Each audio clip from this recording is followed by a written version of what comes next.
senantiasa berbuat baik untuk diri kita sendiri, terhadap keluarga, lingkungan, dan semuanya. Selamat Hari Santri, santri siaga, jiwa raga.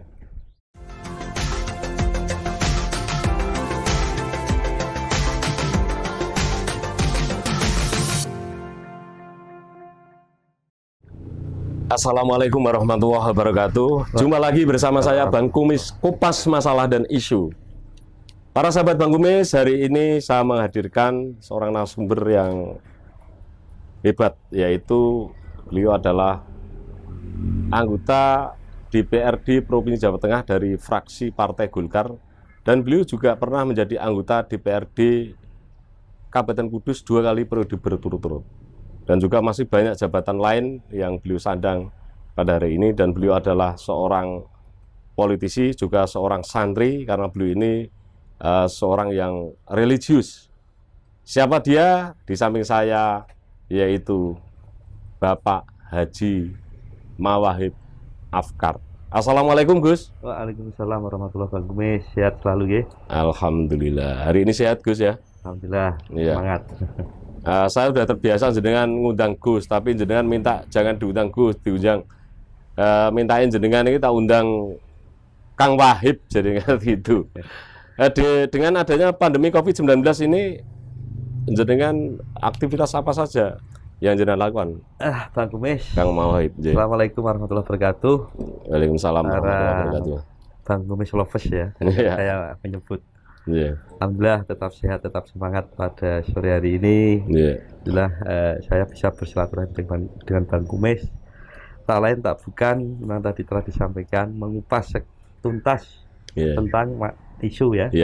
Kupas masalah dan kupas isu. Masalah dan isu. Sesuai dengan tagline. Kumis itu singkatan dari itu. Ada isu apa ini? Ya. Tentunya kalau hari ini ya kita lagi bahagia-bahagianya. Gitu. Alhamdulillah momentum Maulidul Rasul. Jadi ini memang menjadi tradisi kami di komunitas kita semualah yang beragama Islam. Tentunya kita semuanya lagi bahagia memperingati junjungan kita Nabi Muhammad SAW. Juga sekaligus bertepatan dengan Hari Santri Nasional. Juga dari partai politik saya, Partai Golkar ya, juga lagi memperingati hari ulang tahun yang ke-47. Sehingga masalah dan isu bisa dikupas, tapi jangan dikipas. Enggak. Itu bagus. Ya, kita itu mengedukasi, kita itu memotivasi, dan kita itu menginspirasi, begitu Kang Wahid. Amin, mantap. Ya, di pandemi COVID-19 ini, apakah kegiatan Kang Mawahib ini, apakah selalu tetap aktivitas normal seperti biasa dengan tugas jenengan sebagai anggota Dewan? Baik, terima kasih. Kalau kita lihat ya perjalanan COVID ini memang di akhir tahun 2019 itu berpusat dari kota Wuhan, Cina. Itu masuk ke Indonesia kalau tidak salah sekitar awal Maret 2020. Awal Maret 2020 ini itu lagi heboh-hebohnya masyarakat Indonesia menghadapi pandemi yang namanya COVID-19. Nah, kegiatan kami di Gedung Berlian secara bersama-sama kekeluargaan baik di fraksi Partai Golkar maupun dengan teman-teman di lintas fraksi di Dapil Jawa Tengah 3 ini yang meliputi Kudus, Jepara, Demak, melakukan upaya-upaya terbaik. Kami dengan Ibu Hartini, Mas Ahwan, Mas Hapsin dan lain sebagainya, terutama pada awal-awal pandemi kami berikhtiar secara mandiri, iuran bersama-sama, melakukan edukasi terkait masalah wabah corona dengan protokol kesehatan yang awal mulai memang kita sulit memberi pemahaman ke masyarakat, sekaligus kesadaran betapa pentingnya menjaga pola hidup sehat. Sehingga iuran-iuran yang kita kumpulkan bersama kita distribusikan ke puskesmas, karena memang saat itu pertama kali menangani masyarakat yang terdampak itu larinya ke puskesmas sebelum ke rumah sakit. Nah, kepanikan bisa kita beri kesadaran, jangan panik. Karena memang awal mulanya kita panik. semuanya serba random. Harga-harga protokol alat-alat kesehatan secara mendadak naik drastis. Betapa mahalnya harga masker di saat memang masyarakat membutuhkan, itu teori pasar ya. Di saat booming terjadi supply and demand yang tidak berimbang, sehingga ini justru menjadikan spekulan-spekulan yang tidak bertanggung jawab, dan ini mari kita perangi saat itu ya. Perjalanan selanjutnya kita tidak bisa tinggal diam. Muncullah Perpu nomor 1 tahun 2020 terkait penanganan COVID secara nasional. Perpu ini memang beberapa pasal itu termasuk merefocusing anggaran-anggaran kegiatan yang ada di pemerintah. Termasuk kegiatan-kegiatan yang menjadi pokok-pokok pikiran kami yang ada di Gedung Berlian atau Gedung DPRD Jawa Tengah.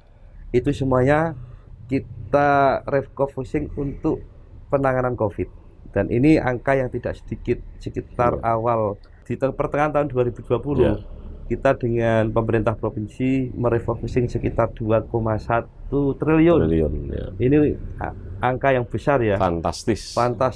Ini semuanya untuk penanganan. Penanganannya ini terutama kepada nakes gitu. Saat itu kita masih tahu lah betapa garda terdepan nakes itu selalu harus kita perhatikan betul, terutama di di alat-alat kesehatannya, termasuk baju-baju APK itu. APK itu ya, termasuk juga obat-obatan, bagaimana meningkatkan imun.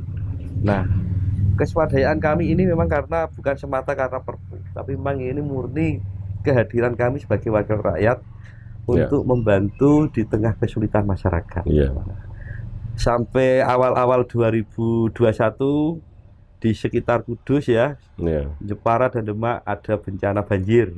Bersamaan dengan kita itu. Kita tampil lagi karena memang banjir yang cukup luar biasa besar dan lamanya. Siklus 8 tahun biasanya Gus itu. Ya, itu memang musiman ya. Cuman kemarin kita kebetulan berbarengan dengan pandemi. Sehingga ini persoalan menumpuk-numpuk, dan kebetulan ini semuanya di mitra kerja saya. Penanganan Komisi E. Kebetulan penanganan COVID-19-nya itu ada di Dinas Kesehatan, mitra kerja kami. Penanganan bencana juga mitra kerja kami di BPBD. Sehingga ini kita kerja ekstra. Ya ekstra pandemi, ya ekstra bencana alam. Nah, kita sudah melakukan upaya-upaya terbaik dengan melakukan banyak kerjasama dengan relawan, memberi bantuan sembako yang sekalipun mohon maaf tidak bisa merata, tapi memang ini berbarengan dengan bencana banjir, sehingga kita dengan teman-teman yang tergabung dalam relawan NO dan lain sebagainya berbagi tugas. Juga ormas-ormas yang lain, ada Lindu Aji, Pemuda Pancasila, saya lihat juga turut hadir untuk bersama-sama membantu masyarakat. Saya ucapkan banyak terima kasih. Pak Kumpis, gitu.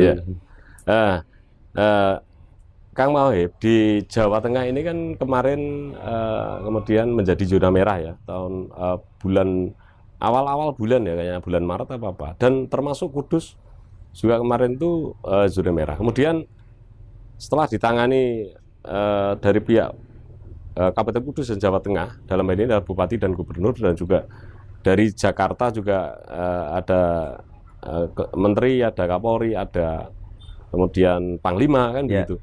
Dan kemudian hanya berapa bulan atau tidak ada 1 bulan kayaknya, kemudian menjadi landai, kemudian menjadi zona hijau kan begitu. Atau istilah PPKM-nya level. Iya, PPKM-nya dari level 5, kemudian 4, 3, 2, dan itu jaraknya nggak begitu banyak. Artinya ini kan penanganan yang saya kira bagus gitu ya, untuk menjadi percontohan di secara nasional begitu. Akan tetapi kenyataan hari ini malah naik lagi level 3. Naik lagi sekarang. Ada apa gitu? Iya, ada apa? Kemudian naik turun gitu, Kang Mauhib. Baik, saya kira gini ya, sebelum pemberlakuan PPKM, itu ada PSBB. Sebelum ada PSBB, kita disibukkan dengan pilihan antara lockdown apa PSBB. Karena beberapa negara yang lain tuh menerapkan lockdown karena sudah ada kesiapan lahir dan batin. Tentunya ini juga persiapan logistik Sehingga nggak mungkin lah mengkarantina masyarakat dalam sebuah negara tanpa ada feedback yang berupa logistik. Bagi yang masyarakat tidak mampu itu nanti juga kasihan. Sehingga pilihan terbaik saat itu memang PSBB. PSBB itu pun berlanjut sampai dengan mikro, ya kan? Sampai beberapa mikro gitu ya kan. Terus kebijakan pemerintah menerapkan PPKM. Kemudian ada level lagi, level 5, 4, 3, 2. Saya kira ini sesuai dengan instruksi Menteri Dalam Negeri ya. Karena ini memang di wilayah keputusan kepemerintahan, keputusan lewat instruksi Menteri Dalam Negeri. Domainnya itu Kemendagri. Dulu munculnya memang di Pulau Jawa dan Bali ya. Nah, anehnya di Jawa Tengah ini kenapa di antara Pulau Jawa dan Bali ini yang paling menjadi sorotan, termasuk penyerapan anggarannya. Nah, ini memang sudah pernah kita bahas di beberapa forum yang lain. Ini termasuk sebuah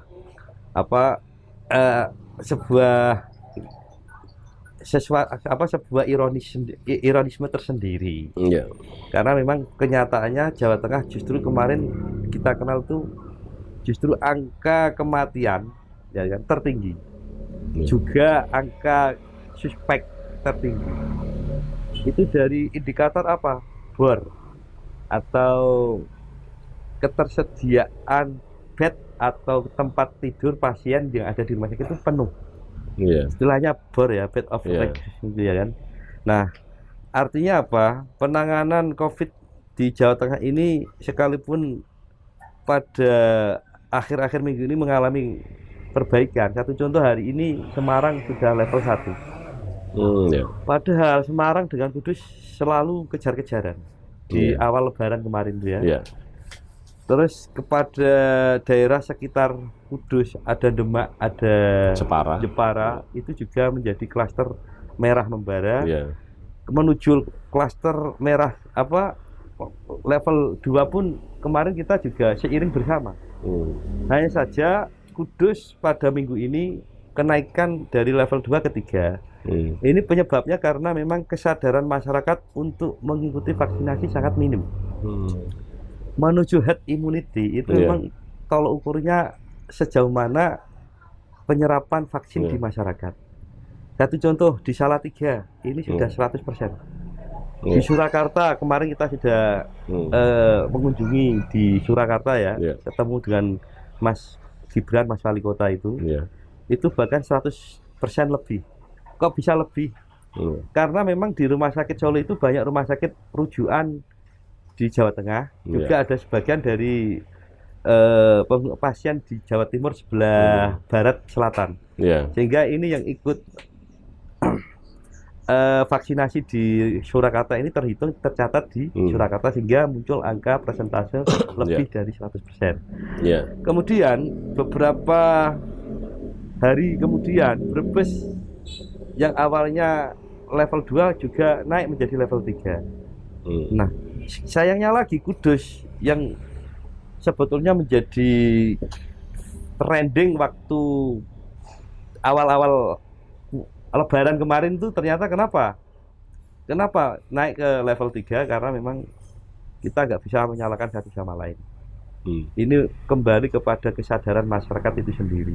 Saya kira segenap aparatur ya, baik pemerintahan maupun sipil, TNI dan Polri itu sudah sekuat tenaga mengedukasi, mensosialisasikan betapa pentingnya vaksinasi masyarakat di Kabupaten Kudus. Sehingga klaster-klaster kerumunan misal di pasar, mal dan lain-lain itu paling tidak kalau sudah tervaksin itu ikhtiar sehat itu sudah bisa dilakukan oleh individu itu sehingga program pemerintah ini bisa tersalurkan.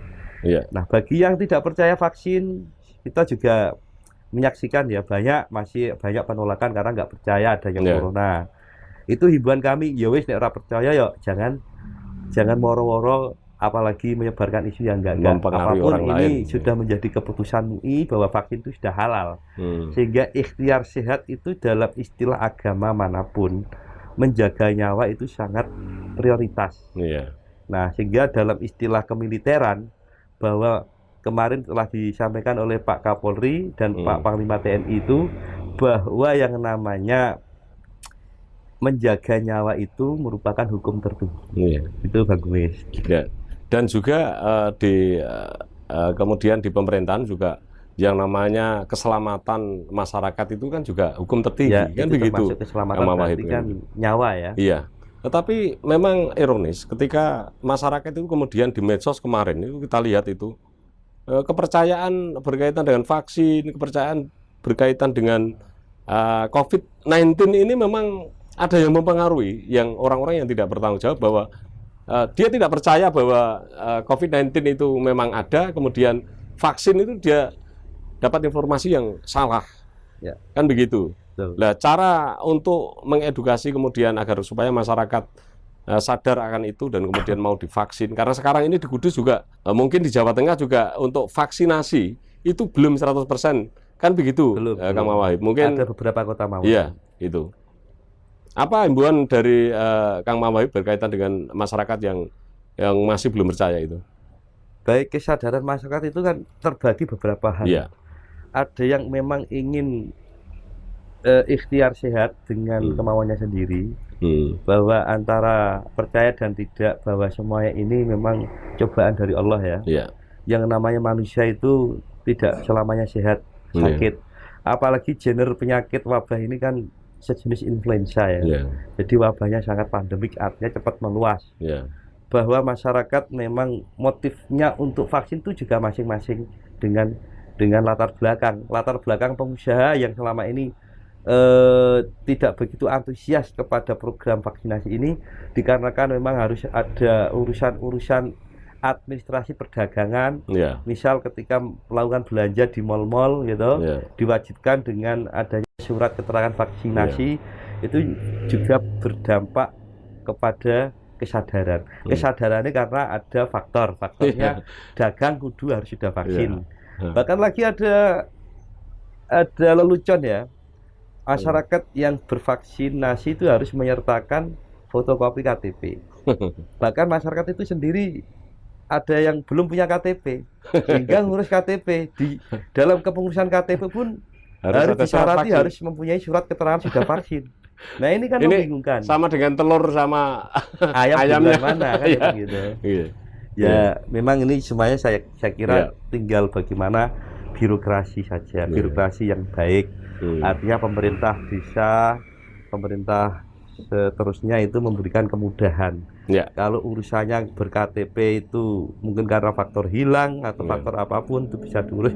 Bagi yang belum ber-KTP itu kan bisa diproseskan dahulu, sehingga memang itu menjadi prasarana wajib untuk urusan administrasi yang lain. Saya kira masyarakat itu memang tak henti-hentinya harus selalu kita edukasi, Bang Gumis, karena memang banyak kendala ya, termasuk kendala ketidakpercayaan itu karena faktor bahwa corona ini bikinan manusia, corona ini permainan anggaran gitu, dan lain sebagainya. Terlepas dari itu semua, kita harus mematuhi protokol kesehatan karena ini bagian dari ikhtiar sehat, karena kita hidup bermasyarakat, sehingga kita tidak bisa semaunya sendiri. Kita berinteraksi dengan lain itu juga riwayatnya beda-beda, sehingga ikhtiar sehat bagi saya, dan saya himbaukan ke masyarakat itu segera lakukan pendaftaran vaksinasi. Saya lihat banyak tempat-tempat umum yang dijadikan sentra-sentra vaksinasi. Bagi kader-kader partai, di Golkar ada, kemarin ada, di partai-partai yang lain juga ada gitu. Untuk di Puskesmas itu juga dibagi lewat kepala desa. Dan OKP baik OKP di bawah NU maupun yang lain itu juga pernah mengadakan. Juga elemen-elemen masyarakat yang lain. Semakin banyak elemen membantu program vaksinasi, semakin baik untuk percepatan penyerapan vaksinasi agar segera menuju herd immunity. Itu Bang Gumis. Iya, baik. Kang Mawahib, ini saya lihat ini tadi saya tanya sama orang-orang terkait jenengan, ternyata jenengan ini banyak ini jabatan yang kesemuanya ini saya lihat ini jabatan yang sifatnya itu untuk kemasyarakatan. Bahkan kalau saya baca semua ini, saya membayangkan waktune Kang Mawahib untuk keluarga itu kapan itu? Ini saya baca satu persatu. Sekarang jenengan masih di sekretaris DPD Golkar Kabupaten Kudus. Kemudian ada wakil ketua AMPG, yaitu Underbu Partai Golkar Jawa Tengah. Kemudian pembina Himpunan Pengusaha Santri Jawa Tengah. Ada wakil ketua PJSI atau Persatuan Judo Seluruh Indonesia Jawa Tengah. Kemudian ada wakil sekretaris Ansor Jawa Tengah. Kemudian ada ketua Karteker Petanesia atau Pembela Tanah Air Indonesia, Jawa Tengah, Kudus ya. Pecinta ya. Kemudian ada pembina Pagar Nusa NU Kabupaten Kudus. Koordinator Zahir Mania. Kemudian ada lagi ketua Zahir Mania Kabupaten Kudus. Dan sekarang jenengan anggota Komisi I DPRD Provinsi Jawa Tengah dari fraksi Partai Golkar, dan dulu jenengan sebagai anggota DPRD 2 kali periode berturut-turut di DPRD Kabupaten Kudus mulai tahun 2009 sampai 2019. Kemudian ternyata seorang Mawahib ini adalah penggagas Perda Diniyah. Kan begitu. Ini nanti kita bahas ini. Kemudian sekarang ini juga jenengan masih sebagai steering komite peringatan Hari Santri Nasional sejak tahun 2014 hingga sampai hari ini. Ini jabatan ini kalau jenengan rapat-rapat, kan tentu setiap kegiatan kan jenengan harus menghadiri. Bagaimana cara membantu, membagi waktu untuk ini. Padahal jabatan ini sebagian besar adalah jabatan sosial, bukan jabatan yang kemudian pejabat yang dapat honor gitu, Kang Mawahib. Baik, Bang Kumis, ya. Bahwa apapun jabatan, ya kan, terutama jabatan yang untuk masyarakat, ini merupakan amanah ya. Ini merupakan tanggung jawab, karena kullukum ra'in wa kullu mas'ulun ar ra'iyati. Itu gawe Kanjeng Nabi ya. Bahwa manusia diciptakan oleh Allah Subhanahu wa taala itu sesuai dengan tanggung jawabnya masing-masing, sesuai dengan spektrumnya masing-masing. Sehingga bagaimana saya bisa mengatur waktu keluarga, padahal hari ini saya itu sudah mempunyai anak 4 ya. Dan kebetulan belum dapat pembantu. Jadi taruhlah belum dapat apa memang nggak mau cari pembantu atau asisten rumah tangga. Tapi memang hari ini kita susah ya di era pandemi ini. Karena memang hari ini kita cari di Kudus ya, terutama cari orang yang mau menjadi pembantu itu susah. Padahal itu kita egaliterkan, artinya kita samakan, tidak ada istilah pembantu, tapi memang bagian dari keluarga lah, asisten rumah tangga, melengkapi di lingkungan keluarga. Jadi begini Bang Kumis, bahwa kunci semua ini adalah kerelaan dan seizin keluarga ya, terutama istri ya, bahwa selama kita saling percaya, insya Allah tidak ada masalah. Memang bisa kita lihat ya, kegiatan-kegiatan yang saya jalani itu saya kira mengalir, tidak punya target-target tertentu. Selama itu untuk masyarakat, kita siap. Sehingga program dan target-target tertentu tidak ada. Kita target hanya secara umum saja, bahwa hari ini harus lebih baik daripada hari kemarin. Dan yang akan datang harus lebih baik daripada hari ini. Itu moto saya. Artinya bahwa hidup itu dinamis, tidak boleh mundur. Hidup itu harus progresif. Artinya lagi kesibukan saya itu bukan tanpa sebab. Memang ada yang sesuai kompetensi. Sejak saya dilahirkan itu sudah terbiasa dengan Ormas NU, sehingga lekat dengan IPNU, Ansor dan sebagainya. Ini memang menjadi nilai pengabdian tersendiri bagi saya. Jabatan politik pun saya anggap sebagai pengabdian. Karena kalau diniati pengabdian, akan terasa bagaimana kita itu maksimal untuk melayani masyarakat. Kalau diniati kerja, orang bekerja itu orientasinya pasti profit. Iya. Nah, Dapat imbalan. dapat imbalan. Ya. Kebetulan selama ini saya terpilih mendapat amanat masyarakat itu juga karena insya Allah saya niati khidmat. Ketika kita niati khidmat ini, insya Allah kita itu selalu memprioritaskan kepentingan masyarakat. Iya. Tidak ada target-target ekonomi atau bagaimana, karena ini juga nanti tidak sesuai dengan sumpah jabatan. Iya. Nah, ini tidak idealis seorang saya ya, atau seorang Wahib ya. Ini memang terasa berat ketika menjelaskan ini semua ke keluarga. Iya. Akan tetapi dengan bahasa yang baik, dengan komunikasi yang kekeluargaan, dengan saling mempercayai, insya Allah saling menerima. Anak-anak saya juga tiap malam di atas jam 9 itu selalu video call, ayah pulang nggak? Kalau pulang ya nanti nggak dikunci begitu. Nanti ditunggu, kalau nggak pulang ya nggak apa-apa, karena sudah tahu, anak-anaknya sudah tahu.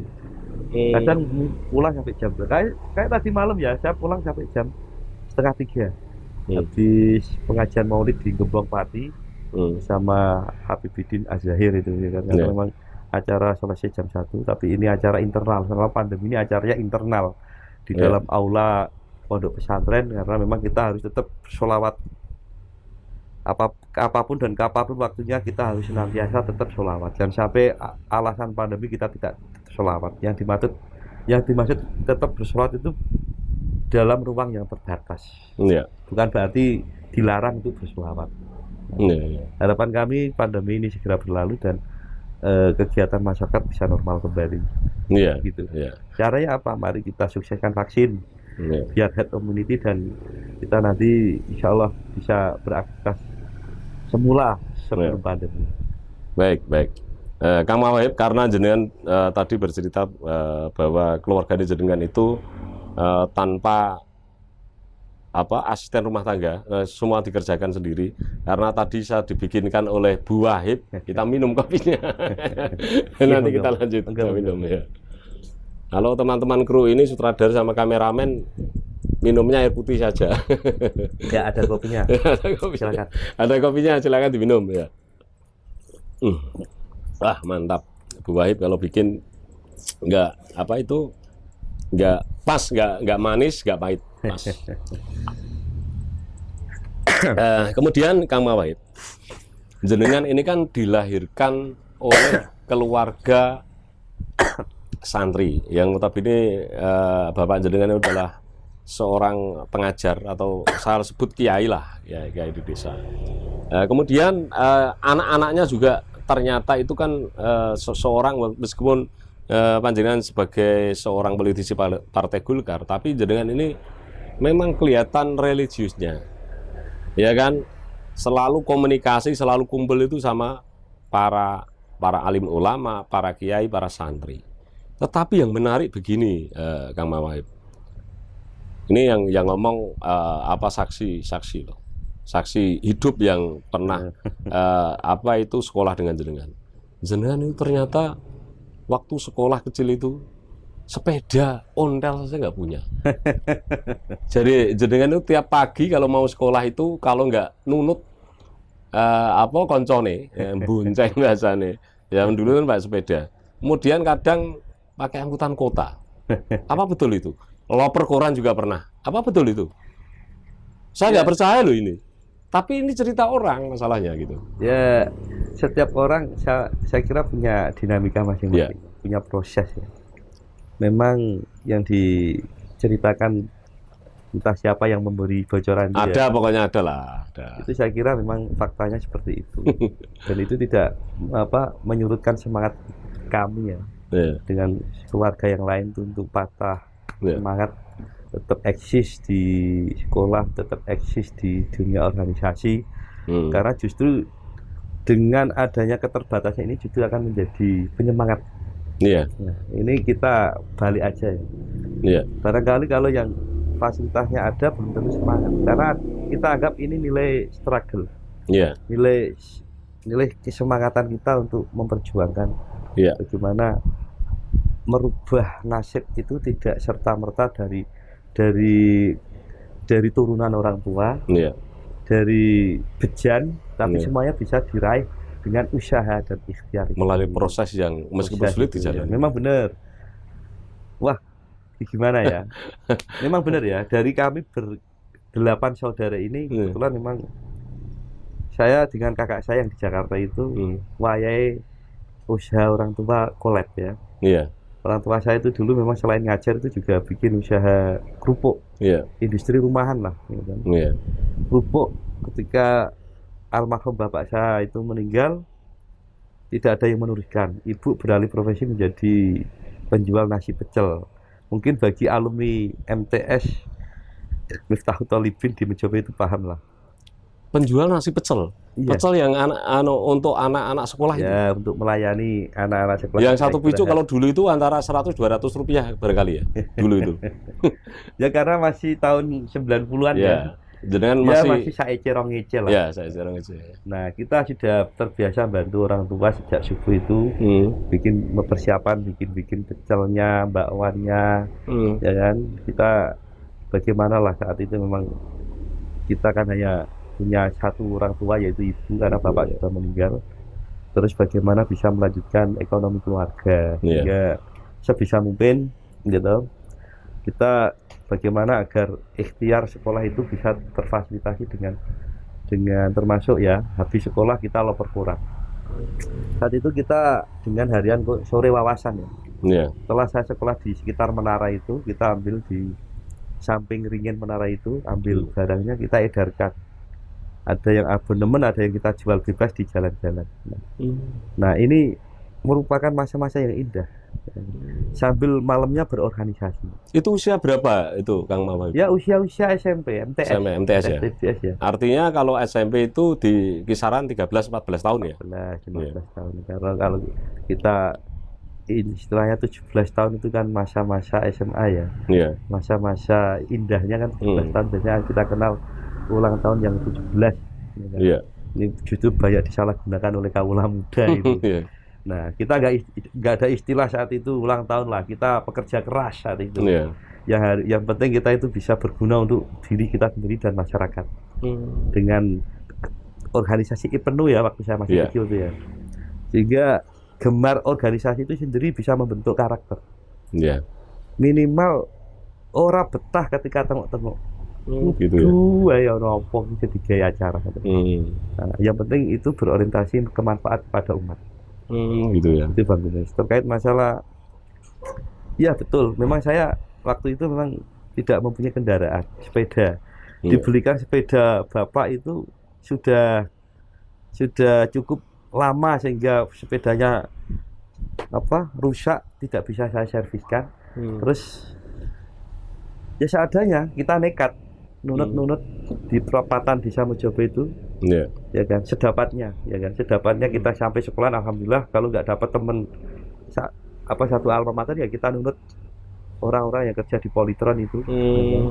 Bahkan pernah kita nunut sampai di Pejagan Melati sampai alun-alun, terus sisanya kita jalan. Itu sudah biasa kita lakukan. Terus yang jenengan nunut itu kan jenengan sekarang kan kemudian menjadi seorang anggota DPRD Provinsi Jawa Tengah, bahkan jenengan pernah jadi anggota Dewan Kabupaten 2 kali periode.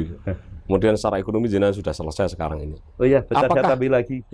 Bahkan kalau nggak ada nunutan, gitu, karena mungkin yang saya nuruti dilelah sudah kedisian dari teman-teman yang dari sana ya. Itu saya ibaratnya nangisi supir-supir angkot yang saya kenal. Saya gandul gitu. Nggak bayar? Ya ada yang gandul berarti ada bayar gitu.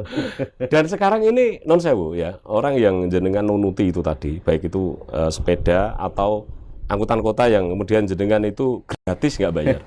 Apakah pernah ketemu dengan jenengan? Alhamdulillah masih sering. Masih pernah ketemu. Ya. Terus ketika ketemu itu jenengan gimana? Perasaan jenengan atau orang yang ketemu jenengan itu kan sekarang jenengan sudah menjadi anggota DPRD Provinsi Jawa Tengah. Tentu menarik ini. Gitu Kang Mawa itu ya.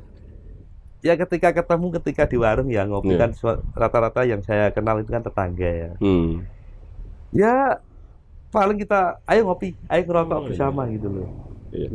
Kalau saya percaya kalau ngajak ngopi itu karena jenengan ini suka ngajak ngopi dengan orang-orang Dan jenengan pandai bergaul. Ampun. Dengan santri pandai bergaul, dengan kiai, bahkan orang Abangan pun jenengan bisa menyesuaikan untuk apa ngopi bareng dan seterusnya. Ya. Ya ini kita wujudkan kemarin itu kita kebetulan saya diamanai dari tim Pekalongan ya. Ormas Petani Siap Pecinta Tanah Air Indonesia yang didirikan oleh Maulana Habib Lutfi. Yang ini memang tujuannya untuk mencintai Indonesia, lintas agama, suku, dan budaya. Tempo hari kita juga ngopi dengan saudara-saudara kita dari lintas agama, lintas profesi, bagaimana segera Petani Siap kita munculkan di Kudus, karena ini memang menjadi bagian penting karena Kudus sendiri itu sudah dikenal sebagai kota toleran ya, sesuai dengan ajarannya Kanjeng Sunan Kudus yang mencintai Kudus dengan replika menara, itu berarti kan menghormati kepercayaan umat agama lain. Kalau pendiri Kudus Kanjeng Sunan Kudus saja sudah memberi contoh, beliau seorang alim, seorang wali, seorang sayyid. Itu memberi contoh bagaimana hidup di tengah masyarakat itu saling menjaga, ya kan, saling menolong. Apalagi dalam bingkai yang lebih luas Indonesia. Nah itu menjadi inspirasi kita semua. Habib Lutfi juga seorang Habib, seorang mursyid thariqah, seorang Islam dari Jamiah Ahlut Thariqah, itu bisa bagaimana memformulakan mencintai Indonesia. Itu dalam arti NKRI harga mati. Satu slogan beliau itu, termasuk hubbul waton minal iman. Ini memang ajaran leluhur, ajaran agung yang memang untuk mempersatukan semua elemen anak bangsa, biar bisa mereduksi konflik-konflik horizontal. Nah ini sangat patut kita dukung ya, karena ini memang bagian dari fitrah manusia, yaitu lita'arofu, ya kan, untuk saling mengenal, dan untuk tentunya tidak hanya semata lita'arofu tapi juga untuk saling menjaga. Baik Kang Mawahib, jenengan ini kan memang selalu kumpulnya itu kan dengan para habaib, para kiai, para santri kan begitu. Nah, tapi jenengan ini juga dekat dengan kaum Abangan yang notabene itu orang itu kan kalau melihat kaum Abangan itu kan kalau jenengan itu memang dari pendidikan pun itu kan mulai sanawiyah itu kan jenengan selalu di seputaran sekolah agamis kan begitu. Apakah jenengan ndak dibilang, misalnya dibilang lho wong santri kok kumpulane wong Abangan itu. Awalnya takut seperti itu, Kang Mawahib. Baik, ini secara prinsip ini gimana ya? Kita itu kan manusia. Derajatnya sama di mata Allah, di mata Tuhan. Tidak ada perbedaan anak siapa, ya kan? Saya juga anak tukang kerupuk, sehingga Allah itu memberi fitrahnya masing-masing kepada hambanya. Ya. Ini saya kira kok ngajari bebek ngelangi lah. Saya kira semuanya sudah mafhum. Bahwa sebetulnya setelah saya nunut sekolah ke Kudus itu juga pernah mondok. Sempat kuliah di UIN Syarif Dayatullah Jakarta. Belum rampung terus saya ke Arab. Di Arab itu visa saya kerja, tapi di sana itu ya ikut ngaji, ikut kerja di travel dan supermarket dan lain sebagainya, penting halal, sambil mencari pengalaman tentang wajah-wajah Islam di dunia. Karena kenapa di Mekah itu saya bicara wajah-wajah Islam di dunia, karena di sana kan sentralnya umat Islam. Orang yang pengen melaksanakan umroh dan haji itu kan dari berbagai Islam yang ada di dunia. Sehingga di situ saya bisa melihat dan membedakan corak. Sehingga ada istilah Islam Nusantara, itu bukan manhaj, apalagi madhab, itu corak. Karena selama saya di Arab Saudi, Islam Nusantara itu tidak ada. Karena di sana tidak ada kendurian, tidak ada tahlilan, tidak ada halal bihalal, tidak ada haul, tidak ada peringatan-peringatan Isra Mi'raj, nggak ada di sana. Yang ada itu di Nusantara. Makanya ini yang dimaksud corak khas Nusantara itu karena di sini kita itu banyak diajari oleh pembawa risalah Islam sendiri, yaitu Wali Songo. Apalagi budaya dandangan bulusan sana nggak ada. Kalau bulusan itu kan jelas bagian dari ritual keagamaan Idul Fitri ya. Ya kan, 1 minggu setelah Idul Fitri, empatan. Kalau dadangan bagaimana? Dadangan itu tradisi-tradisi rangkaian keagamaan untuk menjelang 1 Ramadan. Di sana nggak ada. Inilah bangganya kita di Indonesia. Sehingga istilah Islam Nusantara itu di beberapa media ya ada pernyataan itu seolah-olah menjadi madhab. Bahkan seolah menjadi sebuah ajaran baru. Bukan. Islam Nusantara itu adalah Islam corak Nusantara yang tidak didapati di negara-negara lain. Sesuai dengan budaya. Sesuai dengan budaya. Orang Indonesia begitu ya. Orang Indonesia sendiri, apalagi orang Jawa itu identik dengan kenduren. Iya. Kenduren, tahlilan. Tahlilan itu kan kalimah-kalimah thayyibah. Kalau bid'ah, masa kita bersolawat, kita la ilaha illallah kok bid'ah. Bid'ah itu semuanya bid'ah. Podcast bid'ah. Karena tidak diajarkan oleh Kanjeng Nabi. HP bid'ah. Kalau dianggap bid'ah, semuanya ini kembali kepada sebuah acuan akal. Kalau bid'ah, kita ke Mekah. Hari ini apa kita naik unta dari desa kita. Terus nyampe di Banten Selulup. Kita nggak mau naik kapal, karena naik kapal itu ya bukan orang bukan orang Islam. Benar. Kita masuk naik akal pesawat. juga itu ya. Sama HP ini juga produk-produk Barat, produk Cina. Mayoritas itu mereka itu non Muslim. Sehingga dalam Islam Nusantara kita ini saling menghormati, gelem nyeneni ora gelem ninggali. Maksudnya gelem nyeneni iki ora kena, tapi dia nganggo.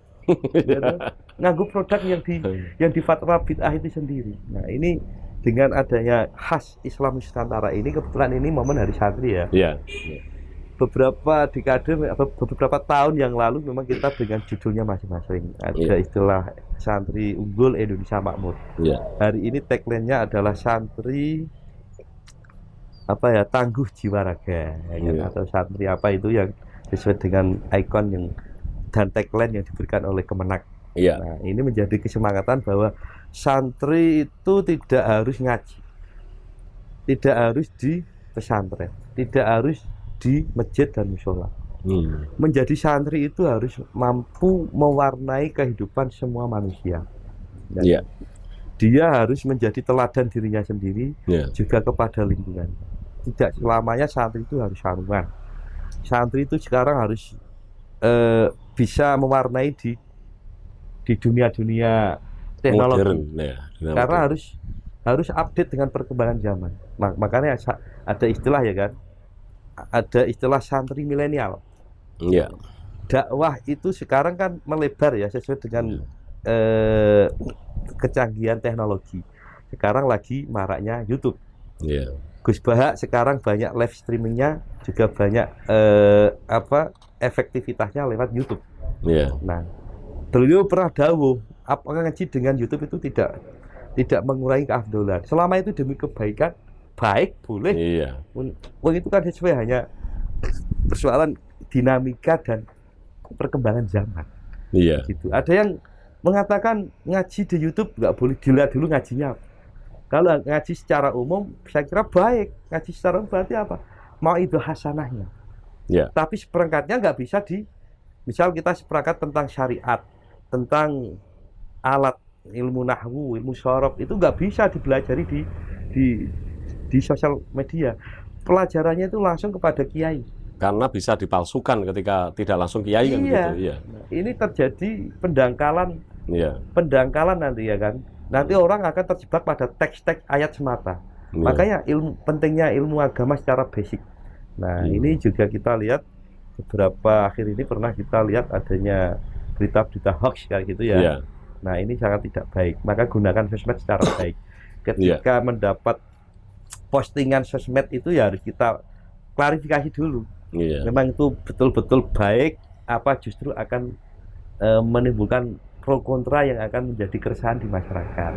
Nah, karena sekarang itu apa yang tidak bisa diedit, dipotong-potong, difragmen untuk kepentingan tertentu. Nah, untuk itu generasi milenial harus secerdas mungkin meningkatkan ilmu agamanya. Penting sebagai basic. Tanpa ada bekal ilmu agama yang secara basic itu akan menjadi pijaan kita ketika kita melaksanakan usia-usia dewasa, kita dipastikan akan mudah kerasukan aliran-aliran yang justru akan menghancurkan Islam itu sendiri. Itu Bang Min. Baik, Kang Mawahib. Saya kenapa kemudian bentar ya. Masalah kemabangan ya. Ya. Bahkan saya pernah diketahui di publik ya. Saya pernah di Tanah Suci Mekah itu hampir 5 tahun. Pulang-pulang justru malah ngamen. Bener itu, ngamen. Saya pernah ngamen juga. Iya, ngamen. Tapi suaranya Kang Mawahib mau bagus kok. Tadi saya dengar suaranya nyanyi sholawatan, kemudian apa itu ya baca-baca apa itu kalimah thayyibah itu merdu karena sekali. Ini Vandol saya diamani menjadi ketua Zahirmania. Jadi vokalis. Jadi dulu saya waktu kecil juga jadi vokalis rebana. Nanti kita coba apakah suaranya Kang Mawahib sama Bang Kumis ini lebih merdu mana. Kita coba nanti. Ya. Waktu itu saya bikin grup ini ya memang dengan harapan teman-teman yang suka hobi musik daripada di jalan-jalan ya kan kesannya kurang baik, ya kita buatkan grup. Gitu. Ada grup olahraga, grup musik dan lain sebagainya. Bahkan kita sering kerjasama dengan Taman Bacaan Masyarakat Kampung Inggris di Desa Temulus itu. Ya, Temulus itu. Ya, benar itu. Dan kita punya di sana bisa baca-baca buku, kitab, kemudian saat itu kan belum ada sosmed ya. Iya. Buku masih menjadi idola, ya kan? Koran masih menjadi primadona, sumber berita, ya kan? Beda hari ini kejadian detik ini, 5 detik kemudian tayang. Nah, dulu kita itu ibaratnya sebuah buku itu sebagai jendela dunia, ya kan? Membaca buku berarti kita termasuk bagian dari membuka cakrawala. Nah, ini hari ini memang ada plus minusnya. Ketika buku sudah tidak begitu digemari, orang larinya ke sosmed dan Google. Nah, hati-hati, Google itu sendiri juga yang bikin itu sumbernya kadang tidak jelas. Nah, kita pilah-pilah. Paling aman adalah kita tanya pada ahlinya, pada kiai lah kalau ngaji. Biar nanti kita tidak tersesat, sanadnya jelas kalau ke kiai. Nah, itu Bang Kumis. Kalau mabangan itu ya karena semuanya nggak ada bedanya kok. Wong abangan, wong ijonan, wong kuningan, wong putihan tuh kan ya sama-sama manusia. Kita nggak bisa menjamin apakah yang dimaksud abangan tuh terus mereka tidak boleh mulia di mata Allah. Nggak ada yang tahu. Yang tahu itu Allah SWT. Orang baik buruk itu. Jangan dikira orang yang anggap kita underestimate, kurang baik, kita anggap negatif. Belum tentu kok. Kita lebih baik dari mereka. Sepakat itu. Kita itu hanya menganggap bahwa fitrah manusia itu berbeda-beda, tapi intinya mereka itu sama di mata Allah. Kang Mawahib, kenapa kemudian saya ungkap perjalanan hidup panjenengan itu? Karena saya tahu bahwa panjenengan ini di masa kecil juga bukan orang yang serba kecukupan. Karena orang tua panjenengan itu kan ya bari ngajar di musola, di masjid, bahkan di pondok kan begitu. Jenengan juga enggak di pondok. Enggak di pondok ya? Masih di lingkup kecil lah. Lingkup kecil. Untuk musola ya madrasah begitu. Kebetulan rumah orang tua saya kan paling dekat dengan Masjid Al-Ma'wa Jowo itu. Begini Kang Mawahib. Orang itu setelah dewasa itu kan terbentuk karena memang masa lalunya. Dia anak itu kan kemudian ketika bersusah payah menjalani hidup, tidak ongkang-ongkang sikil, tidak kemudian manja, itu di kemudian hari ketika sudah diberi kewenangan untuk memimpin seperti halnya panjenengan ini. Jenengan saya anggap seorang pemimpin karena jenengan juga di organisasi kan banyak jadi pimpinan, dan kemudian orang itu terbentuk karakternya, dan ternyata jenengan ini bukan hanya seorang santri atau seorang yang taat beragama, tetapi jenengan ini saya lihat itu karakternya kayak budayawan dari sisi bicaranya, kemudian ketika berbicara itu yang dibicarakan selalu baik buruk, kemudian tidak bedakan orang begitu, Gus. Dan ini saya kira menjadi motivasi kepada para penonton dan para sahabat Bang Kumis agar supaya bahwa meskipun jenengan sebagai santri, tetapi juga hendaknya mau bergaul dengan siapapun, bukan hanya pada santri saja begitu. Kemudian Kang Mawahib, jenengan ini kan ternyata itu dulu itu yang menggagas perda tentang diniyah. dan kemudian menjadi visi misi kepala desa dulu ya. Menjadi visi misi bupati, wakil bupati ya. Kemudian dulu ya. Ya dulu. 2018 itu. Nah, itu ternyata jenengan penggagasnya. Ini ceritanya gimana? Apakah sudah diimplementasikan sesuai dengan apa yang panjenengan gagas itu? Baik, Bang Gumis, bahwa tadi saya sudah jelaskan ya, kullukum ra'in wa kullu mas'ulun an ra'iyat. Artinya setiap orang itu menjadi pemimpin atas dirinya sendiri dan lingkupnya ya. Jadi ini inisiatif ya.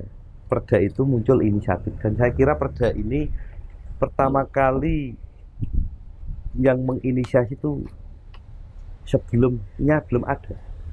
Perda inisiatif apapun di Dewan Kudus itu belum pernah ada. Kecuali sejak saya terpilih jadi ketua Banleg atau badan legislasi, saat ini namanya Bapemperda. Pada waktu menjadi anggota DPRD Kabupaten Kudus ya. Kudus itu kan ikonnya apa? Kota santri atau kota religius. Ya, kota religius, kota santri. Faktanya tidak ada proteksi kaitan ikon kota santri. Mana buktinya? Mana ada payung hukum? Selama ini kita bangga, kita saksikan banyak elemen-elemen Kudus. Kalau entah itu bertamu atau menerima tamu selalu membanggakan Kudus sebagai kota santri. Apa cukup hanya ditengarai ada 2 situs? Makamnya Mbah Kanjeng Sunan Kudus, Mbah Kanjeng Sunan Muria. Apakah itu cukup menjadi tetangga Kudus kota santri? Tidak ada apa istilahnya kebijakan bagaimana mengejwantahkan ajaran Kanjeng Sunan Kudus dan Kanjeng Sunan Muria. Ini yang kita bahas. Sama halnya kota-kota lain gitu. Kota Gresik, kota Bandung misalnya, atau kota Udang misalnya.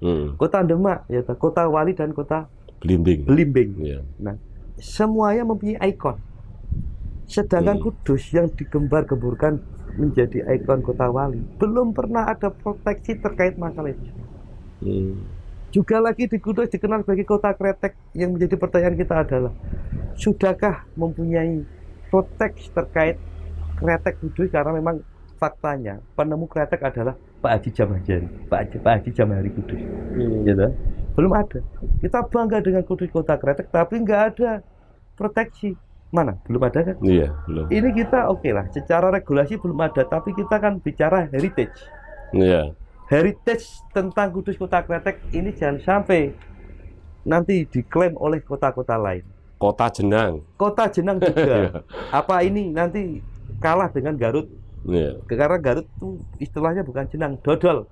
Tapi kan hampir sama toh? Hampir sama. Nah, harusnya yang membranding ikon kota apapun ya, kota setempat terutama kota Kudus itu semuanya harus mempunyai proteksi terkait kearifan lokal setempat. Sehingga terkait masalah perda ini sendiri, saya itu kan kebetulan basicnya santri. Sekalipun partai saya nasionalis ya. Tapi semuanya ini kembali kepada individu masing-masing. Berani nggak? Kebetulan saya berani ketika terpilih menjadi ketua Banleg. Ada 2 perda yang saya inisiatifkan saat ini. Pertama, perda madrasah diniyah atau perda diniyah itu ya kan. Ini bicara kita tidak hanya semata terus pelajaran agama, tidak. Kedua, tidak hanya masalah terus Kudus kota santri banyak pondoknya dan lain sebagainya, tidak. Ini juga terkait masalah ritus dan situs. Ritusnya apa? Ya itu tadi yang saya sampaikan di awal tadi. Ada dandangan. Ini kan rangkaian keagamaan. Yang kedua, banyak ampiang maulid di Ngeloram Kulon, Rebu Wekasan di Jepang. Terus Jawian di Padurenan. Saya kira tiap desa mempunyai tradisi masing-masing. Nah, ini kenapa nggak bisa kita klasterkan? Menjadi sebuah ritus-ritus kebudayaan yang harus kita uri-uri. Kalau hanya persoalan kehadiran pemerintah kabupaten, saya kira ada tapi nggak maksimal. Kalau memang ada, Bu sisan, karena kita bangga dengan Kudus kota religius. Terus sebagai ajaran Kanjeng Sunan Kudus sebagai kota toleran, harus kita buktikan dong. Kanjeng Sunan Kudus sudah membuat menara ini sebagai sebuah bukti Kanjeng Sunan Kudus simbol toleran. Karena ini menghormati kaum Hindu dengan replika menaranya. Lagi menghormati hewan sapi. yang diajarkan Kanjeng Kudus, diserukan tidak boleh, diserukan loh ya, diserukan loh, ini bukan dilarang ya. Bagi warga Kudus hendaknya diserukan tidak menyembelih hewan sapi di Kudus. Di kota lain silakan. Ini kan bentuk dari simbol toleransi, bentuk kebinekaan. Sehingga ajaran Kanjeng Sunan Kudus ini harus bisa kita jawantakan, kita implementasikan, sehingga agama lain yang diakui, yang terakhir itu Konghucu juga ada ya. Itu di sini banyak. Ada liang-liang juga itu tradisi. Kenapa enggak kita sekalian untuk bicara masalah ritus-ritus keagamaan? Karena diniyah ini kan artinya umum ya. Diniyah ini artinya keagamaan. Nah, ini akan menjadi sebuah kebaikan itu sendiri manakala ada semacam kesemangatan bagaimana kearifan lokal yang sering diabaikan ini itu akan kita prioritaskan. Kita prioritaskan sebagai apa? Ya karena saya orang politik. Cita-cita partai politik adalah ingin kekuasaan. Kekuasaan yang bagaimana? Kekuasaan yang untuk membangun. Kekuasaan untuk kebaikan masyarakat. Nah, membangun kan berarti baik, ya kan? Jadi nisbilah itu, relatif. Iya, nah, tapi kan begini Gus, untuk Kudus ini kan setiap tahun itu kan ada yang namanya peringatan Hari Santri Nasional, kan begitu. Dan kebetulan steering committee itu selalu Kang Mawahib itu loh. Apakah ini jenengan yang gagas atau memang ini adalah memang kemudian seruan dari pemerintah daerah Kabupaten Kudus, Kang Mawahib? Orang tahu ya, saya itu kalau kilas balik ke 2014-2015, saya ini sebetulnya sebagai apa ya? Jadi ibaratnya begini ya, itu kan hadiah dari pemerintah yang terpilih ya, Pak Jokowi dan Kiai Ma'ruf Amin waktu terpilih itu ya. Itu kebetulan saya ini kan mempunyai kakak yang di Jakarta yang memperjuangkan Hari Santri, sehingga Pak Nusron Wahid ya, kakaknya jenengan itu. Waktu memperjuangkan Hari Santri itu bahwa Hari Santri ini sebagai pengakuan perjuangan para santri. Ini kan diawali dari resolusi Jihad NU ya. Sebelumnya juga ada rangkaian panjang bahwa santri pun turut berperan dalam meraih kemerdekaan ini. Nah, santri pun dengan segenap kekuatan santri itu sendiri, ya kan? Itu tidak pengen dihormati. Tapi minimal sejarah tidak boleh melupakan, ya kan? Bahwa Indonesia bangsa besar ini pun tak luput dari perjuangan para kiai dan para santri. Nah, ini fakta loh ya. Terkait masalah Hari Santri itu memang kebetulan saya kan aktivis Ansor saat itu. Nah, teman-teman saja dari pengurus cabang NU, awal mula kita belum dengan pemerintah. Di Kudus kita mandiri ya, tapi tetap kita koordinasi dengan pemerintah. Saya kira baru tahun-tahun berikutnya kita kerjasama dengan pemerintah, karena ini kan hari negara, karena diresmikan oleh negara, gitu. Sehingga memang ada tugas dan kewajiban negara untuk memfasilitasi. Sehingga berbagai acara saat itu pernah kita gelar ya, ada perlombaan, macam-macam perlombaannya. Terus ada halakoh, ada seminar, ada kirab, ada jalan sehat, sampai lupa. Ada Liga Santri ya, alhamdulillah tahun 2019 kemarin mendapat gelar juara 3 nasional, ya kan? Ini kan berarti ikut mencari bibit-bibit sepak bola loh, dari kaum sarungan. Dan banyak loh, jebolan Liga Santri itu menjadi pemain klub ternama. Ini kan bercorak santri, ya loh. Nah, kebetulan saya itu tidak pernah meminta menjadi SC atau apa. Ini hanya amanah di pengurus NU. Pada prinsipnya kami di NU itu mempunyai istilah jabatan itu tidak boleh dicari. Tapi ketika mendapat jabatan tidak etis, lari gitu ya wes siap tok akhirnya gitu. Tidak ada motif apapun selama saya diberi amanah itu, dan itu terakhir 2019. 2020 itu karena pandemi kayaknya juga tidak ada peringatan apapun. Baru tahun ini insya Allah secara virtual yang bisa kita laksanakan itu secara terbatas, dan insya Allah tanggal 23-24 kemarin kita kerjasama dengan Pemkab untuk merayakan Hari Santri Nasional secara virtual lewat pengajian kebangsaan. Baik. Itu Bang Tumis. Ya.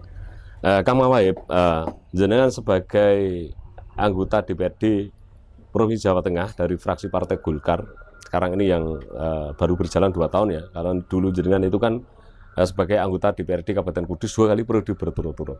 Apa sih yang belum merasa dicapai oleh seorang Mawahib berkaitan dengan jabatan jenengan sebagai anggota DPRD Provinsi Jawa Tengah?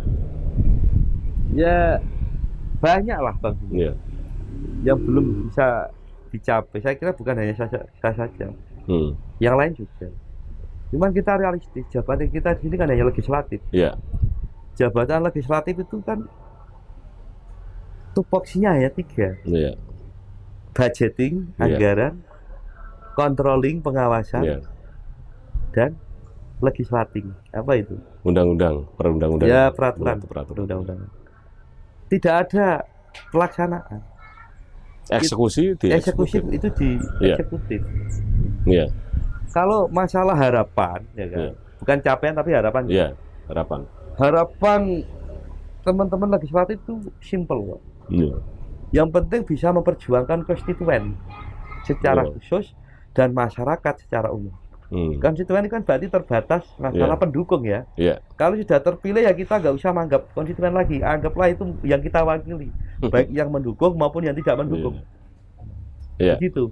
Tapi ya tetap kita harus memperhatikan yang mendukung, tapi tetap merangkul yang belum mendukung. Artinya kita juga tahu betul ya kan, memang fungsi kedewanan itu beda dengan fungsi eksekutif. Kalau capaian-capaian ya kita paham lah. Kita paham capaian kita itu hanya paling tidak mengakomodir, ya kan? Memperjuangkan, mengaspirasikan. Terkait pelaksanaan itu ranahnya eksekutif. Dan kita hanya mengawal sedisi ini, ya kan? Seperti tahun ini ya, kita itu sebetulnya masih di suasana pandemi. Kita memperjuangkan beberapa kepentingan masyarakat, tapi faktanya ada Perpu nomor 1 tahun 2020 terkait masalah penanganan COVID yang diambilkan dari anggaran setempat. Kalau di Pemprov ya anggaran APBD provinsi, di kabupaten dan sampai desa. Nah, ini saya kira sudah wajar ya kan. Kalau saya ingin memperjuangkan semuanya juga, ya mohon maaf, keterbatasan kita di fungsi kedewanan itu sendiri. Dan kita nggak bisa semena-mena, ya kan. Taruhlah kita mewakili masyarakat. Kalau saya kan 3 kabupaten, ya kan nggak mungkin 3 kabupaten dengan keterbatasan saya, dengan keterbatasan pokok-pokok pikiran. Ya paling banter kita antrikan periode tahun berikutnya. Saja kami mohon maaf karena selama pandemi ini memang Perpu itu masih berlangsung ya, belum dicabut ya, sehingga ini kita masih dalam serba keterbatasan dalam mengakomodir aspirasi kawan-kawan. Nah, capaian-capaian saya kira dari siapa itu? Kalau capaian di kinerja pemerintah eksekutif ya kita yang mengawasi, kita yang mempertanyakan, kita yang memberi pandangan umum di paripurna lewat fraksi masing-masing. Nah, saya kira indikator capaian dan output dari sebuah pekerjaan itu kembalinya kepada ranah eksekutif, dan kita legislatif itu sesuai dengan tupoksi hanya menganggarkan, gitu, mengawasi dan memberi pijakan-pijakan. Enak toh? Enak mana? Ya sama enaknya. Ini dianggap sama nggak enak, sama nggak enaknya karena nggak ada selesainya enak dan tidak enak itu. Yang penting kembali kepada niatnya. Kalau kita niat mengabdi, insya Allah keberkahan selalu menyertai. Baik. Kang Mawahib, jenengan ini berkaitan dengan pilih memilih itu kan selalu nyalon dadi DPR rong periode, kemudian DPR provinsi. Dan jenengan ini non sewu, saya juga dengar dari orang-orang. Ini masyarakat itu ngomong, jadi ini Kang Mawahib itu adiknya Pak Nusron Wahid itu katanya mbok ya dikon nyalon bupati, jadi ini masyarakat ini jadi ini gandrung karo pendatang baru sing notabene adalah kaum santri begitu. Apakah ketika jenengan itu didaulat untuk menjadi calon bupati atau wakil bupati, apakah seorang Mawahib ini siap bersedia? Wallahu a'lam bishawab. Masalahnya masyarakat yang ngomong kan saya ini.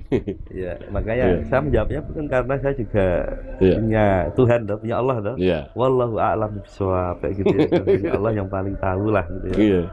Atas segala sesuatu yang akan ditentukan. Saya kira karena ini ranahnya sudah beda ya dengan idealisme tadi ya. Sudah berbeda lagi dengan ketika kita memperjuangkan masyarakat ya, karena kita fungsi legislatif. Saya kira partai apapun dan dimanapun, cita-citanya sama, pengen mendudukan kadernya yang terbaik untuk menduduki kursi eksekutif. Ini sudah wajar, partai manapun itu.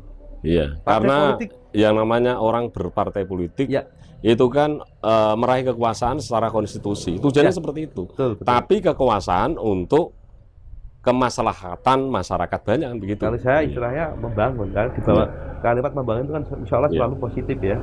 Termasuk ada kebaikan, selalu identik dengan insya Allah keberkahan, karena kita selama meniatkan diri sebagai amanah masyarakat, insya Allah kita insya Allah semuanya kan kita berikhtiar baik ya. Insya Allah juga kita dipercaya masyarakat.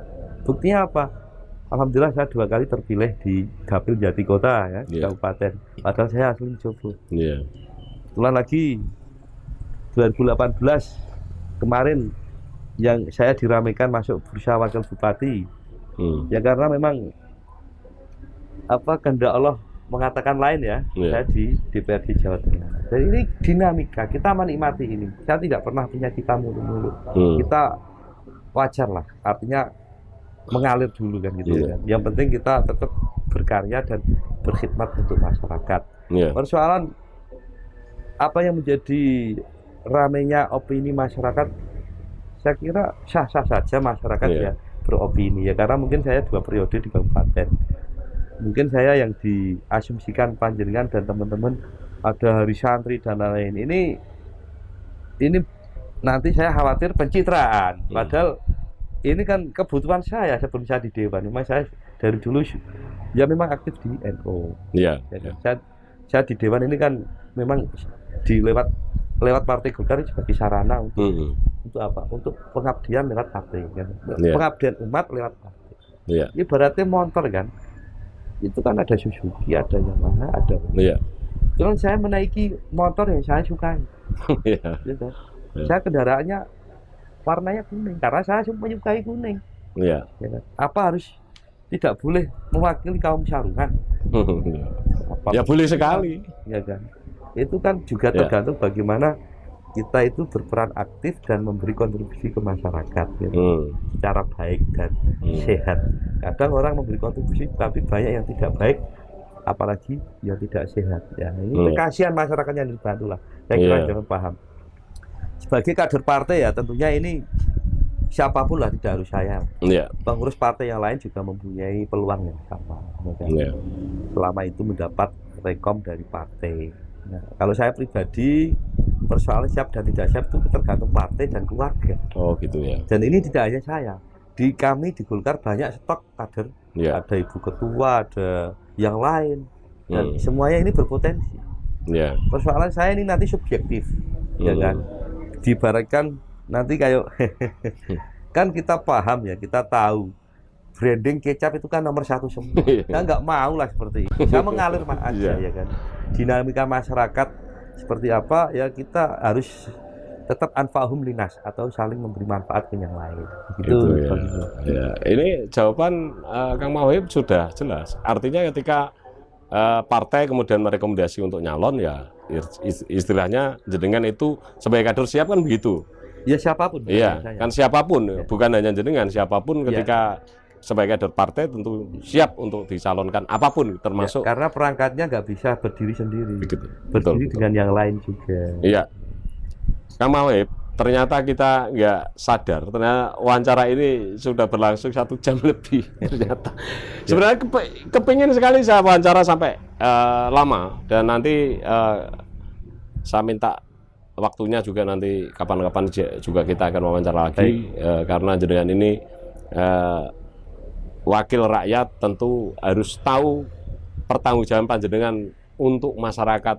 Opo sih kerjane Kang Mawahid sebagai anggota DPR, kan begitu, Kang Mawahid. Dan saya mau tahu apa sih moto hidup seorang Haji Mawahid. Baik ya, ini kalau bicara tentang personal ya, ini berarti subjektif ya. Saya itu sepertinya tidak pernah mempunyai cita-cita apa yang harus dicita-citakan. Saya nggak bisa ya bicara ini dengan ibaratnya pungguk merindukan rembulan. Saya itu hari ini ya hari ini untuk esok lebih baik dari hari ini, dan hari ini harus lebih baik daripada kemarin.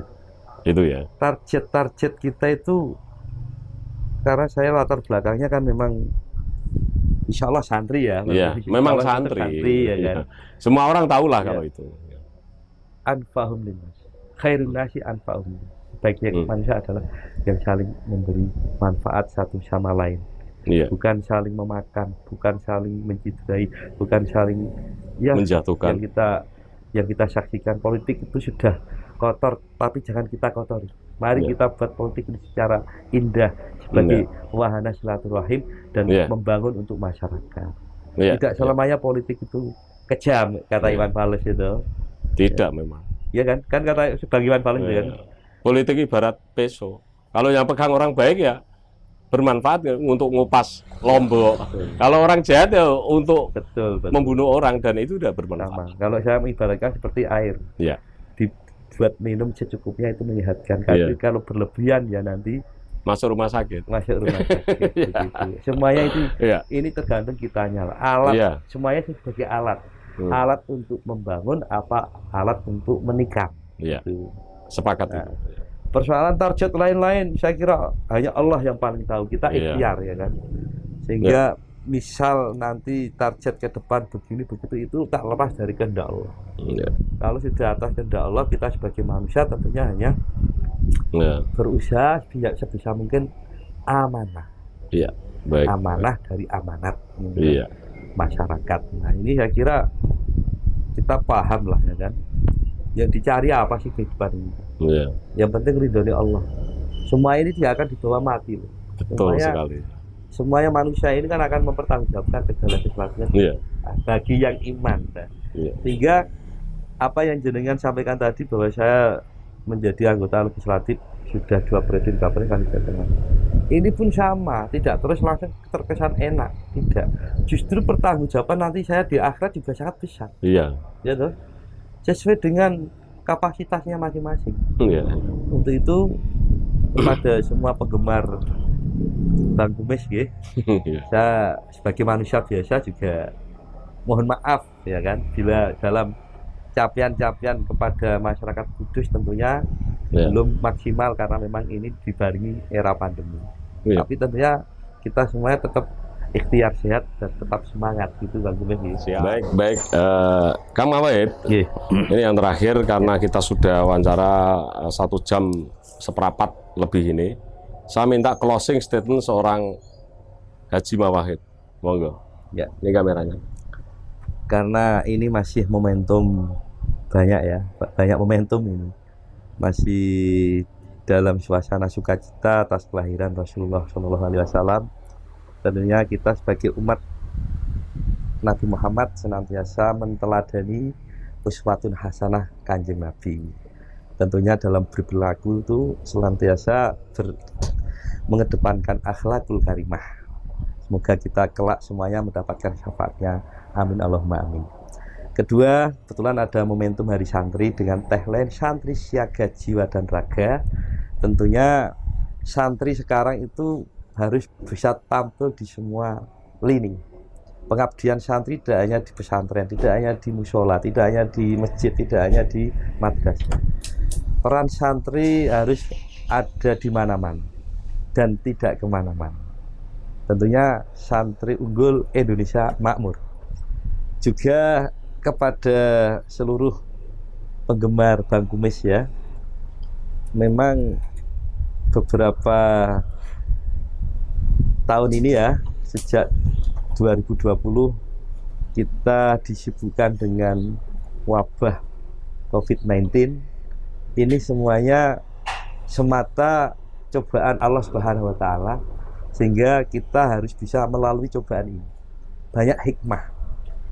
Bagaimana kita bisa mengambil hikmah dari ini semua?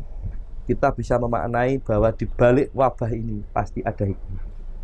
Entah itu hikmah kita merubah pola hidup, mengubah pola perilaku, dan lain sebagainya. Tentunya sebagai insan dan masyarakat yang ada di Indonesia, dan tentunya sebagai warga Kudus, kita tentunya senantiasa berbuat baik untuk diri kita sendiri, terhadap keluarga, lingkungan, dan semuanya.